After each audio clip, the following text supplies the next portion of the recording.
Coming up on the Broadway Shuffle, Texas Tech gets revenge on Colorado and why JT Toppin should be the Big 12 Player of the Year. That and much more next on the Broadway Shuffle.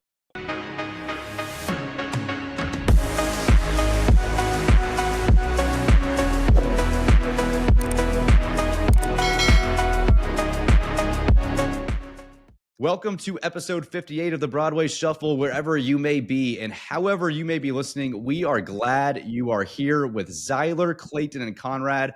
I am Brennan. Hey, something fascinating, shufflers, that we track on YouTube is that 60% of you that watch this channel frequently haven't yet hit the subscribe button. And I wanted to ask you a favor.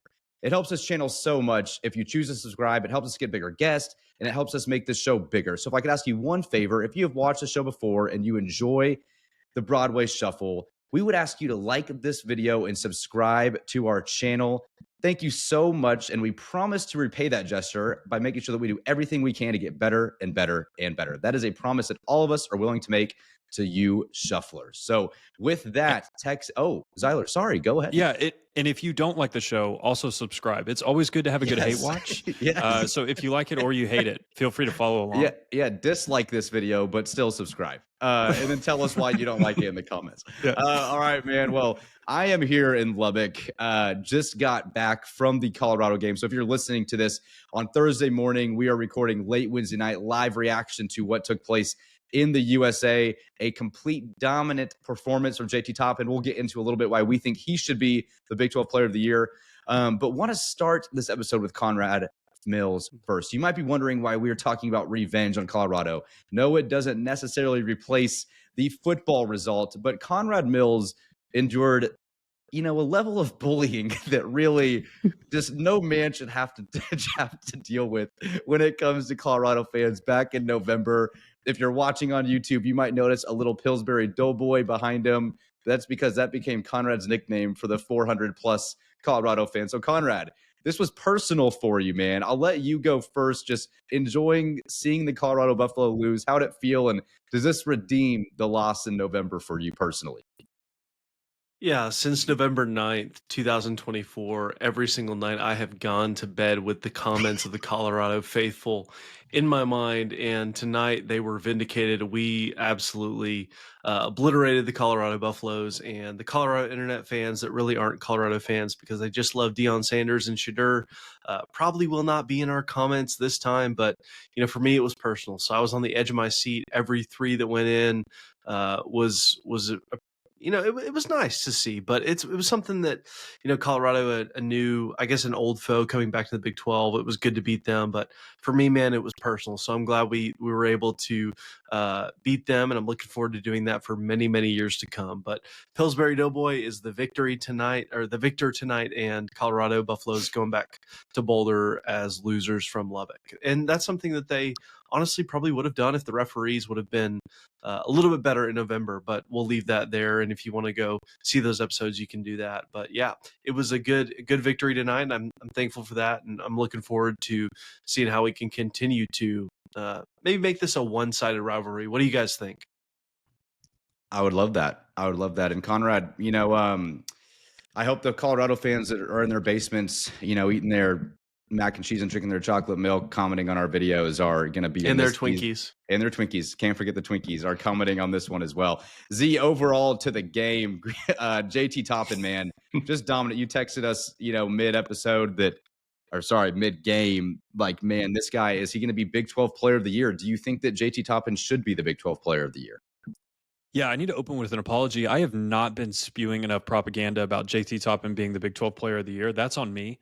Stay tuned to the Twitter feed. I'm going to be dropping all kinds of propaganda about why he should be.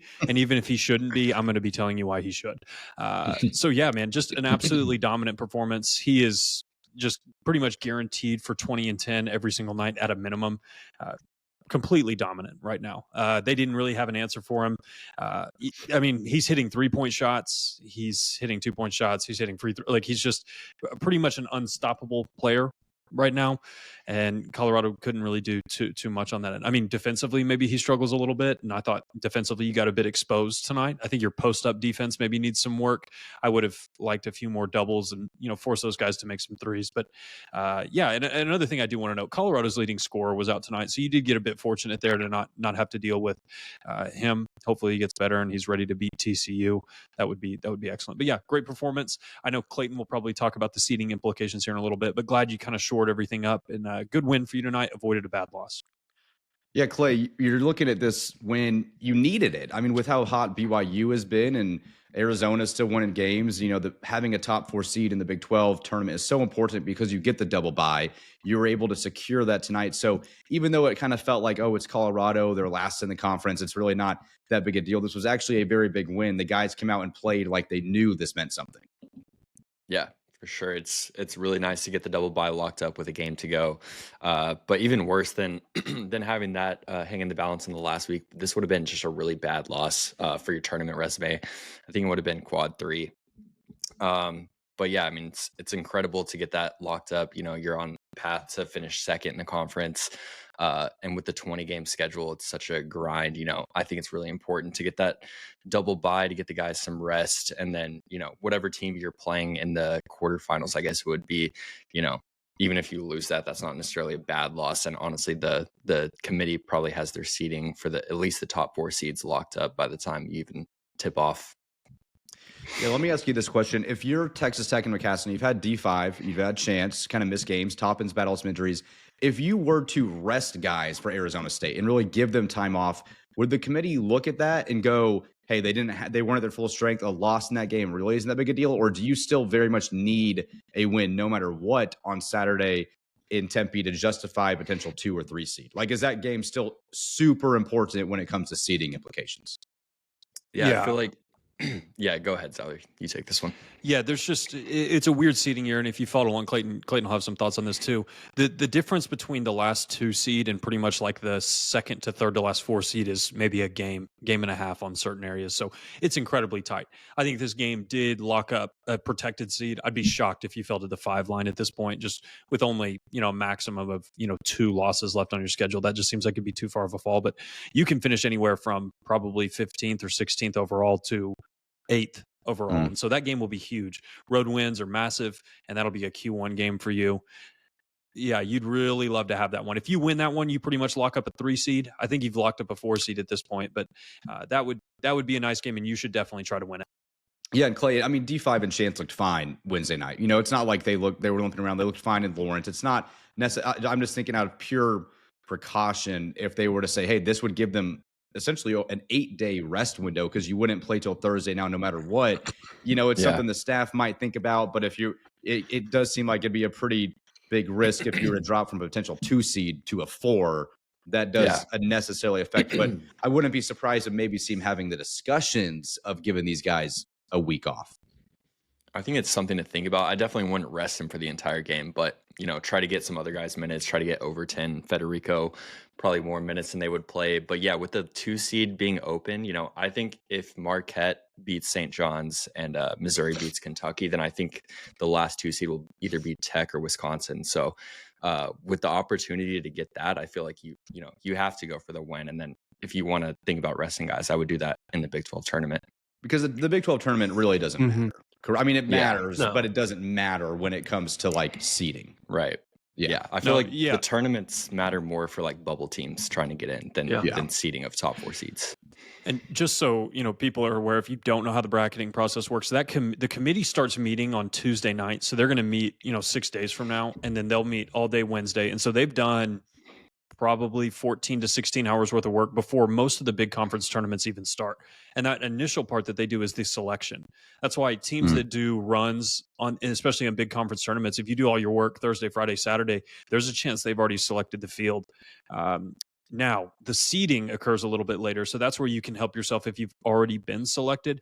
That's where maybe a win or 2 could help you. But ultimately, not a ton. Those games matter way less than, let's say, a win tonight or, a win earlier in the season. They just don't get factored in. The committee doesn't have time to evaluate that many games happening at that like high frequency. So, Yeah, and Lenardi recently, his projection, and I trust him more in terms of a national scale. I know you guys follow like 300 bracketologists. It's like I feel like every time I get a text from you guys, it's a different bracketology guy on Twitter that's saying this. But Lenardi is kind of the biggest name in the business, I guess. He did have you as a 2 seed in his latest bracketology, so something to keep an eye out there nationally, Conrad.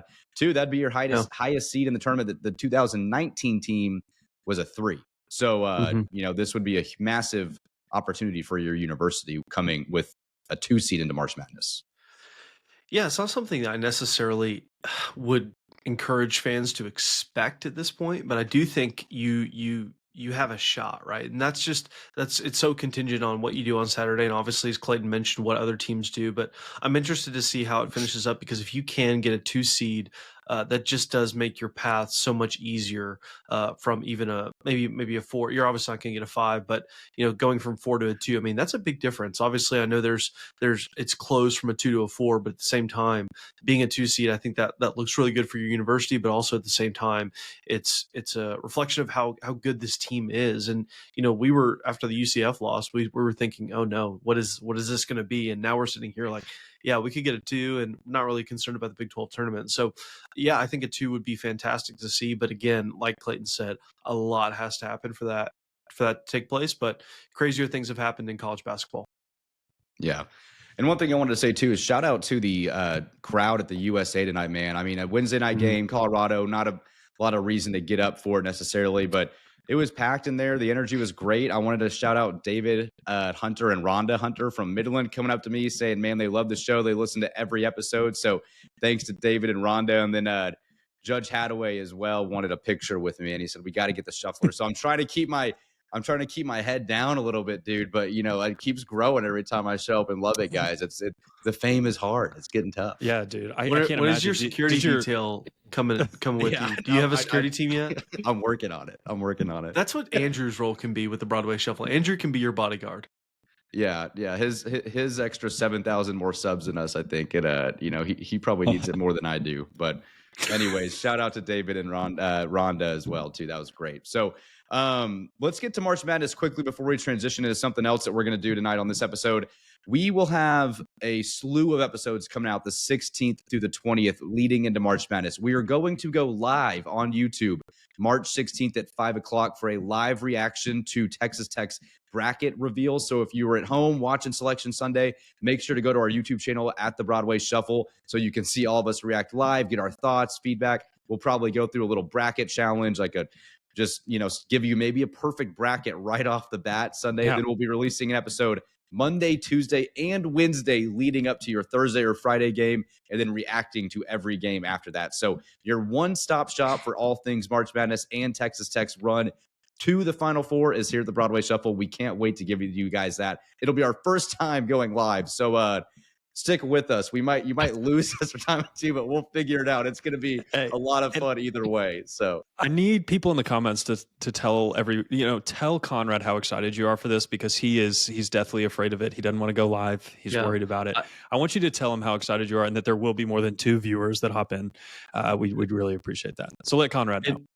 And you guys listeners, you need to know that we have, for the most part, our podcast has had very few technical difficulties. But when we do have technical difficulties, my anxiety goes through the roof, because I don't want to sit on here and do all this and nobody get to listen at all. So that's the reason I'm scared. It's not because I'm scared to talk live on the internet. I think that's something we've all talked about and we're excited about. It's just the technical difficulties, because this podcast, it takes a lot of work. So you gotta consider those things. But if you could join us live on that night, we'll have more information for you. But that'd be great. But at the same time, just pray we also do not have any technical difficulties, because those things do happen. Man, Clay, what I'm hearing is Conrad's only here for the clout. He doesn't care to spend time with his good friends on a Wednesday night, Sunday night, just hang out talking ball. Unless it gets released for the world to see his face, that dude could care less about recording. Man, come on, Conrad. No, I do. I just want to make sure this content that is absolute gold is put on the internet for the world to see. And if it doesn't happen, I mean, that would just make me really sad. I wouldn't be able to sleep at night if that didn't happen. That's true. We barely sleep. Sometimes I'll get texts from Conrad like at 3:15, like, do you know, is a thumbnail ready? Is the video get up? I'll be like, man, what's going on here, dude? But we It's we're pod all day, it's every the day, pod. baby. The pod is life. But no, thank you, to everyone who listens. We're really excited for all that content coming up, and we're excited to hopefully see Texas Tech make a run to March. So we're gonna transition to something different tonight. We're gonna do a little game. Clayton, I'm gonna let you explain what we're gonna do. We're gonna go back in time through the last kind of decade plus of Texas Tech basketball, and we are going to draft our rosters of who we would want. Clay, I'll let you go into more detail about this, but it's something we're really looking forward to doing. Yeah, so whenever I can't remember when exactly it was, we had the conversation about Tech basketball over the last 10 years through the last 10 coaches. I thought it would be a fun exercise to, like you said, draft a team. So we're going to draft our starting 5 and then a 6-man. We can do a snake draft. We did not talk about who gets first pick. So who are we going to first? You get first pick. You It was get your first idea. pick. Oh, wow. Yeah. And Thank you. one thing, we get that player for the last year they played for Tech, right? Not like what Yeah. Terrence Shannon became, but like what he was Right. when he was at Tech. Okay, Mhm. cool. Exactly.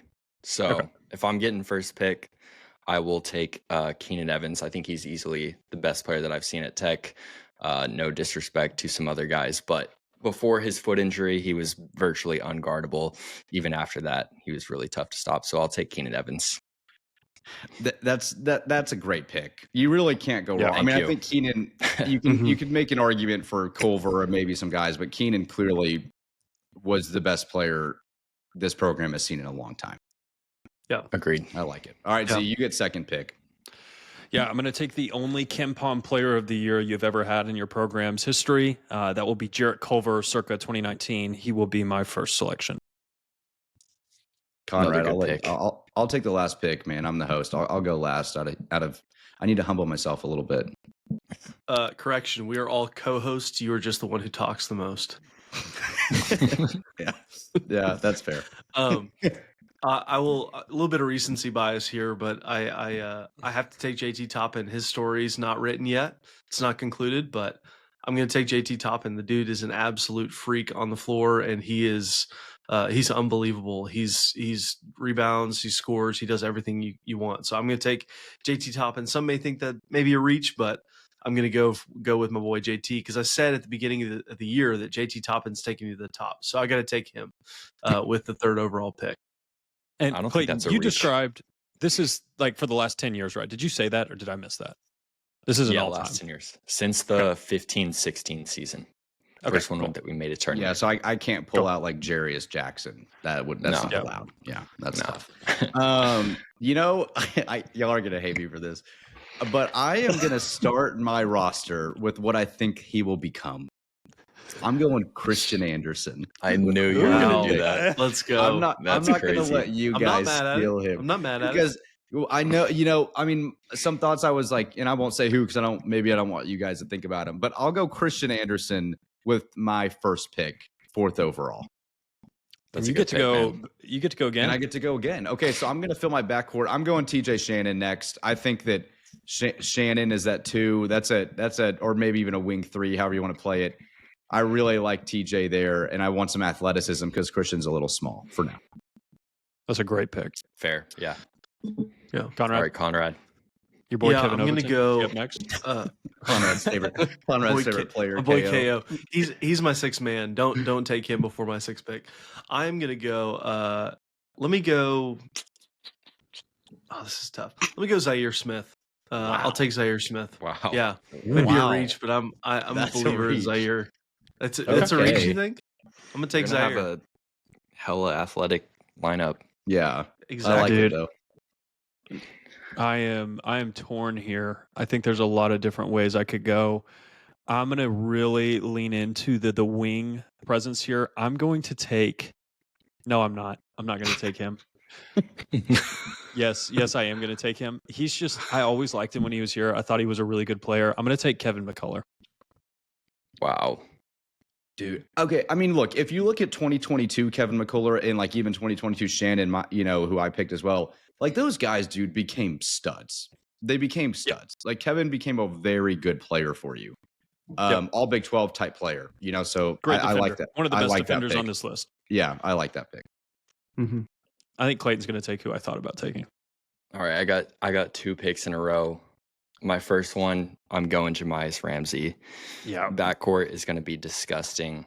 Jamias Ramsey and a McCaslin offense would have gone absolutely nuclear. Yep. So I'll take him to go with Keenan. What were you going to say? I was going to say, did y'all see a lot of Jamias and Chance similarities? Yes, actually, I do. I watched Chance, and I think a little less polished Jamias. Like Jamias was better at 18. Just an older older Jamias. Yeah. Which I think Jamias at 23 or whatever would probably be better than Chance's now, but very similar players. Yeah. All right, Clay, go ahead. Is anyone writing this down, by the way? Because I'm going to forget. Yes. I have it. Zyler's got it. Okay. There's a few different ways I'm debating about going on this one. I think I'm really just going to go for all offense, and I'm going to take Bryson Williams. Dang. That's a great take. Yeah, you kind of got a loaded offensive group there. I'm going to complete the offensive wing trifecta, and I'm going to take Chance McMillan. He's the most valuable on Bart Torvik for your team right now. Really, really effective player. That's going to kind of fill out my really my solid wings. group. I don't really have any posts, and I don't have any point guards, but we're rocking and rolling. Conrad, You're basically the 2021 tech team right now. Yep. There's some good guys left. I mean, there's Pop Isaacs, there's Joe Toussaint. I mean, there's some dudes left. Warren Washington. No shade thrown. No, none at all. Where is Pop? You think Pop will come back to Tech this offseason after things worked out the way they did at Nevada? No, I would give you $1 million if he came back to Tech. Okay, you heard it here live on the Broadway Shuffle. Pop, can you help me out? I need $1 million. Let me take. I'll take. I want a guy to run this thing for me, so I'm going to take Joe Toussaint. No, just kidding. I'm going to take Elijah Hawkins. Joe, very good love pick. you, man, but your ball handling compared to Elijah, I got to go Elijah all day, every day. So Elijah Hawkins is my pick to run everything, get it to Zaire, get it to JT. I think that's a good squad so far. Okay. I like it, dude. I'm going Tariq Owens as my center. I recently watched the highlights from the 2019 Final Four run, and I was like, man, this guy, dude, was an absolute game changer at the center position. When he arguably he stays healthy, you probably win the 2019 championship. So I'm going to go him. And then, dude, I'm going. Oh shoot, I'm so torn here, but I think, bro, I'm going D5. I think that's a really good pick. Yeah, that's a good pick. I know. I think I'm getting a lot of value at D5, there and as a hybrid wing. I mean, him, Shannon, and Tariq Owens on the floor together sounds so sexy to me. That just sounds he'd be like the third option, like your best athletes on Shannon, probably your quickest guards on Christian. He's going to get like the 6'4" white guy that has to defend him. Yes, so I'm really liking that flexibility there with D5. Okay, Conrad. Give me some Matt Mooney to pair with Elijah Hawkins in the backcourt. That's honestly a really good pick. That's the most unathletic, tiny backcourt ever. That's fine. To pair with JT and Zaire, I'm good. I've got all the athleticism I need in JT and Zaire. There's one player that I cannot believe is still on the board. I know who you're talking about. I really think it's Jalen Tyson, but I don't think I can take another 3/4. I have 3 of them already. That's actually not who I was thinking of. Oh, I really? think I know who you're thinking of, Clay. Z, who you got? Dude, this would be a disgusting pick at this round. I'm gonna bet that he comes back to me, and I'm gonna take. I don't know. I think just because I need the swag, I'm gonna take Mac McClung. Wow. I wanted him. That's I who I wanted was to go thinking McClung of. and Mooney. McClung, Mooney, and there's a trend going on with Conrad. There's no trend. I just like good ballers.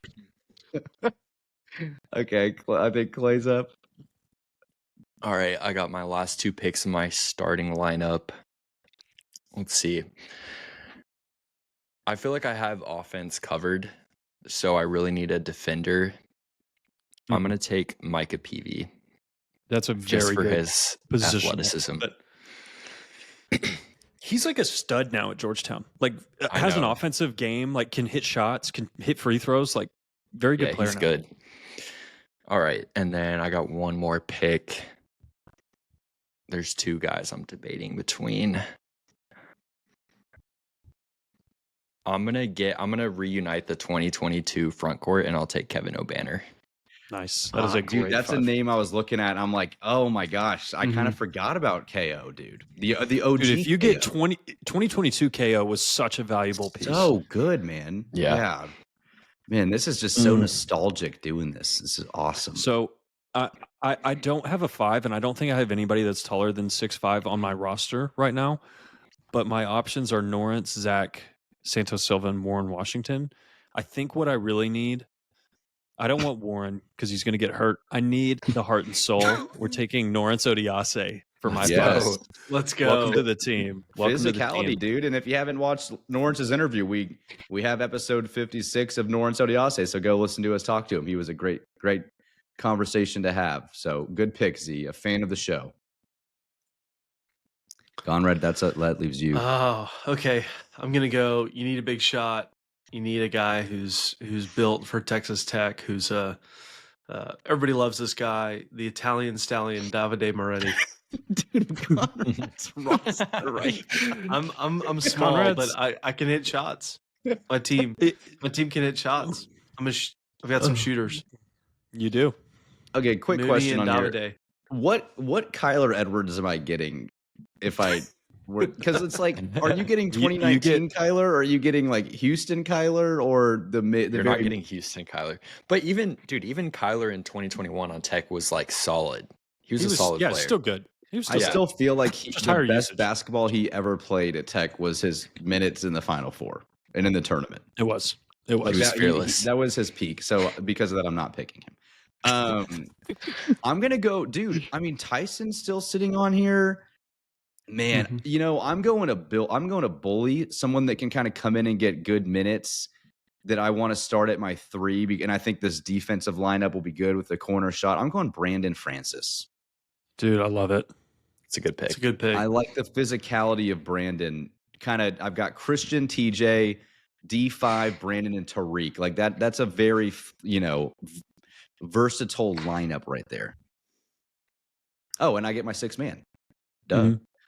So for my final pick, man, talk about a program guy, someone that you just know is going to get in the gym, work hard.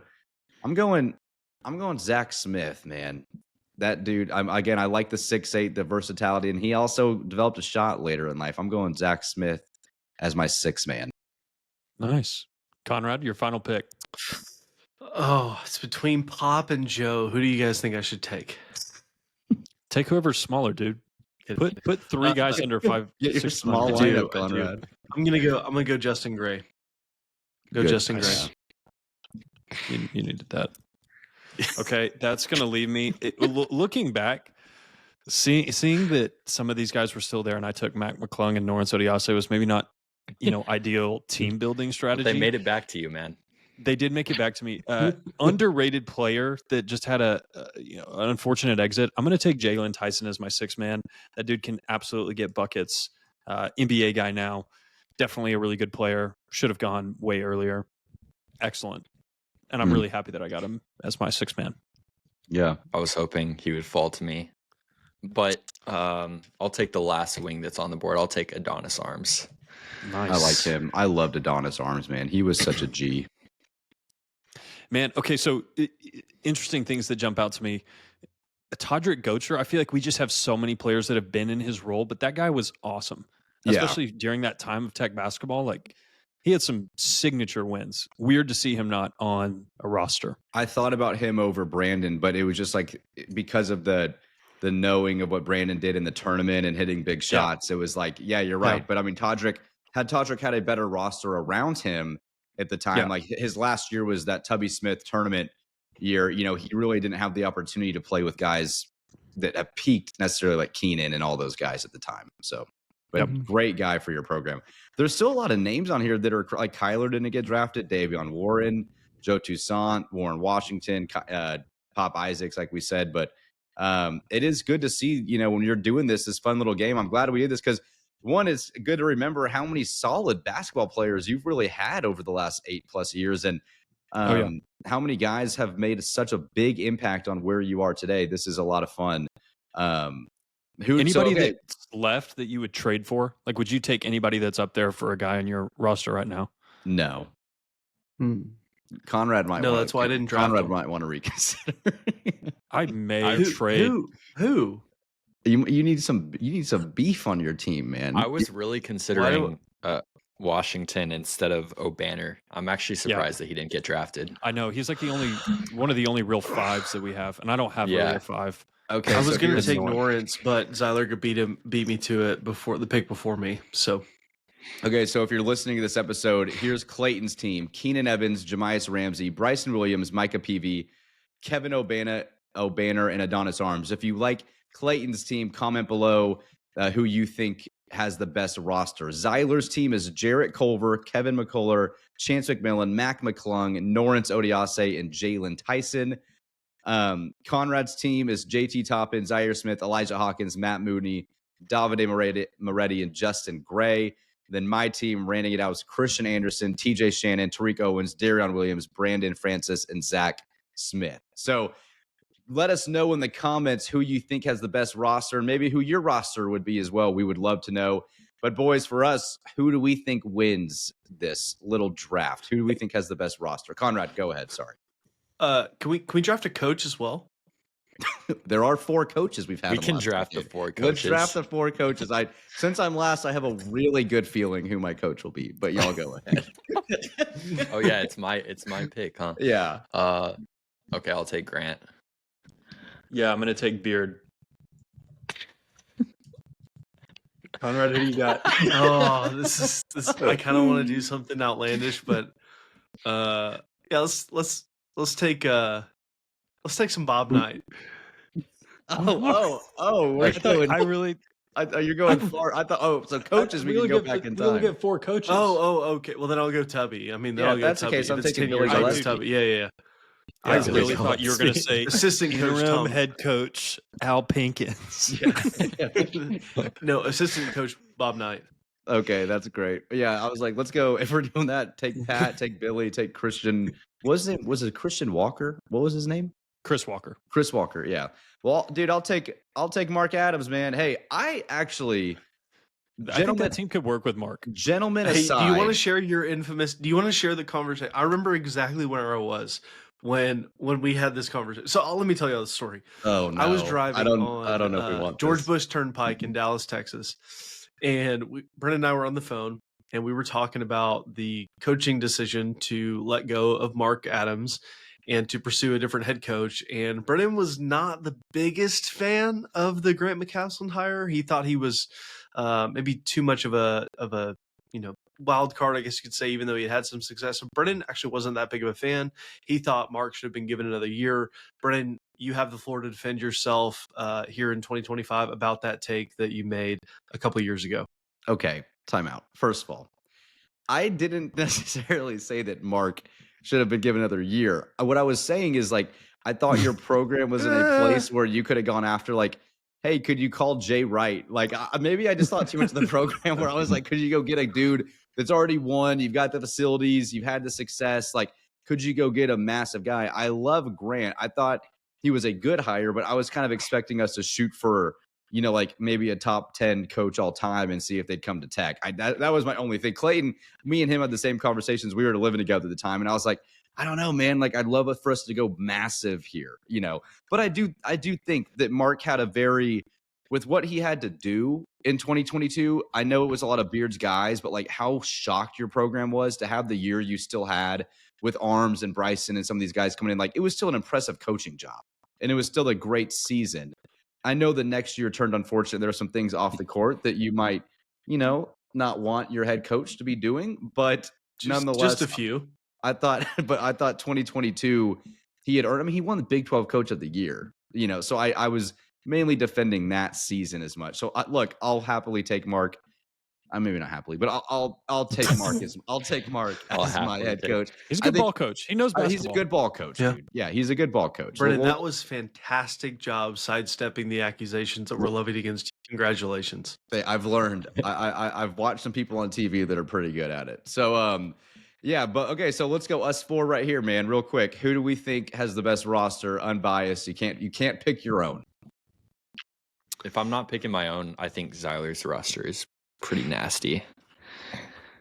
Yeah. McClung, Chance, and Jarrett Culver. That's a nice 1 through 3. Yeah. Z. I want you all to envision Elijah Hawkins, Matt Mooney, Davide Moretti, and Zaire Smith walking out there together with JT Toppin. Are you anti-small ball, Zyler? Are you anti-small ball? No. But just imagining Tubby like getting into Matt Mooney, it's just like an image I cannot get out of my mind. Dude, the Brennan's roster, I mean, that is a really athletic, like Darian and TJ, those are tough guys. I don't know, man. But the scoring on Clayton's with Keenan, Jamias, and then Bryson on the inside, and then you've got Micah and Adonis as your defenders on the other end. That's going to be a pretty tough team to beat. I think that's probably the most well-rounded team. Yeah. Yeah, I'll be honest. I like outside of coaching, I'm a big fan of Brennan's team. I mean, obviously with Christian Anderson, looking forward a little bit, but TJ, Shannon, Tariq, and then Darion too. I mean, that's a pretty formidable top 4. So fan of that team, but you never know. I would take mine, but Zyler's anti-small ball, so I don't know. Mine probably won't win it, but that's okay. If you're listening to this and you're thinking, I already know Brennan's going to pick Conrad, so they can all be fair, you're totally wrong. I think that Clayton's roster would be so hard, especially with Grant as his head coach. The offensive capability there would be absolutely filthy.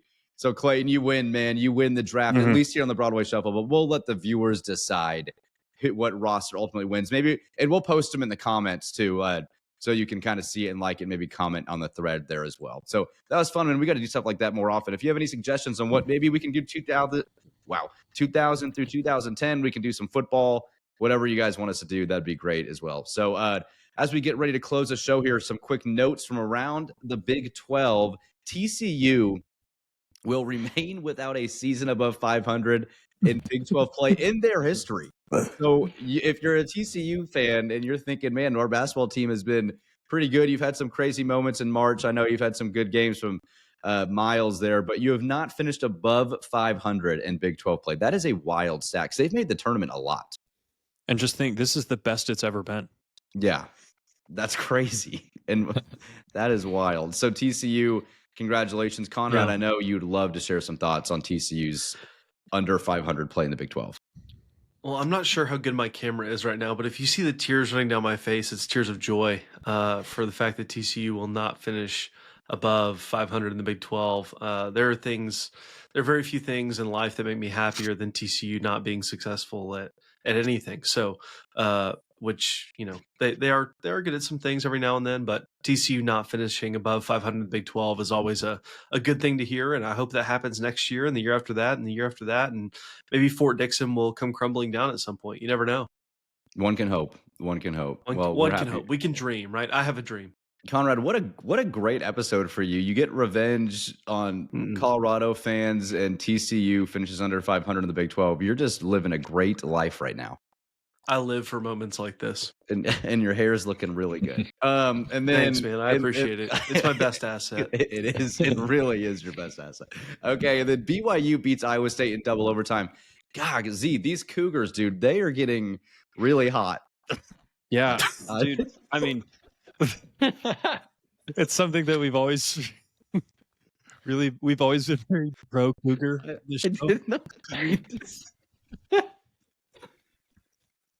But if you wanted to elaborate a little bit more on that, Brennan, I think the audience would really appreciate that. Oh, man. Hey, visit week 2 of the football season for further explanation. Zyler, keep going. Sorry, Z. Go ahead, man. The BYU Cougars are playing really good basketball is what I meant to say. If you've been with us since the football season, you'll know what that's all in reference to. And I think it was actually Conrad that was a big fan of Cougars back then. I think that's who it was. But I'm not sure that that's what it was. I just came up with the name, but yeah, that was our Kool-Aid flavor in week 2, or maybe that was Zyler who came up with the name. Actually, do not pin this on me. You Yeah, were that the was one you. making jokes about Cougars. that is not. No, it's okay. I'm gonna Move pull on. the tape. Let's finish the episode. We've been going too long already. Anyway, It's yeah, late. BYU's playing really well. That was an excellent game. I told myself I'd go to bed as soon as it ended, and then they went into double overtime, and I was, unfortunately, up way too late. But yeah, they guaranteed you a top 3 seed after you won tonight, so you'll finish ahead of Iowa State, oddly enough. And who would have thought that after they beat you in Lubbock? But yeah, I mean, man, the Big 12's got some teams that I think are poised to do damage in March. I think Houston can really make a run. Iowa State can still really make a run. Obviously, there's some good teams that I think are really capable of doing damage. And BYU, Iowa State was like 33-1 in that building over the last 34 games. So really impressive win for Kevin Young and staff. BYU is like, I think they're top 5 in KenPom since like February 1st or something like that. They're insanely hot. And they probably got off the 8 line off of this, but on Bracket Matrix, the 8 seeds right now are Illinois, BYU, UConn, and Gonzaga. So any one of those teams could beat a 1 seed in the second round. Yeah, Wow. Imagine earning a 1 seed and your reward is you get to play top 10 KenPom team Gonzaga as your second game, or the 2-time defending champion UConn. Like very, very tough. Yeah, it looks like I'd rather be a 2 seed, I guess. So let's hope that happens. Yeah, man, it's crazy. Late night episodes on the Broadway Shuffle. You get to listen to it on a Thursday. We get to record on a late Wednesday. You never know what you're going to get here. All right, Z, why don't you close the show with some tech trivia? Yeah, I saw this today. So credit to Ryan Mainville on Twitter. With JT Toppin's performance tonight, he now has 2 conference games with 30-plus points, 14-plus rebounds, an assist, a block, and a steal. There are only 2 other Big 12 players to hit those marks twice in a conference season. Do you know who both of those were? And this goes back like 20-ish years. I think one is Michael Beasley. That's going to be one guess. Okay. Are you counting old Big 12? Yeah, so they were affiliated with the Big 12 conference when this happened. So like OU and Texas, or I guess Missouri, Colorado back in the day, Nebraska. Blake Griffin. Oh yeah, that's a good guess. I was going to guess LaMarcus Aldridge. That's actually a really good guess. No, the 2 players, there's only one that we didn't say. It was Kevin Durant and Blake Griffin were the only other 2 players to do that. Yeah. But Dang. Hey, Kevin who knows Durant. ball here on the Broadway Shuffle? Conrad Mills right does, there. Especially man. look at my roster that I drafted. So support me in the comments. All the fans of our show that don't think Conrad likes basketball were just proven wrong tonight. That's just really Exactly right. That's what he knows, ball, man. Well, guys, that was a I lot like of basketball, but I love football. You love football, and we'll have plenty of football. Spring football right around the corner as well. We'll be here all spring It and starts on summer Monday as well to go through that. We're gonna have a lot of episodes on different position groups, maybe some pretty hot debates, and it'll be a lot of fun as well. So we'll be back on Monday morning, reviewing your season as a whole and looking ahead to the Big 12 championship. Again, if you are listening for the first time, thank you for being here. Don't forget to like this video and subscribe to the channel so you never miss an episode, and be on the lookout for a March Madness marathon with the Broadway Shuffle. We will be going live on the 16th at 5 p.m. for Selection Show. You will not want to miss that. So thank you all for listening. We'll be back on Monday. For Zyler, Conrad, and Clayton, I am Brennan, and we will see you guys next time on the Broadway Shuffle. Wreck 'em.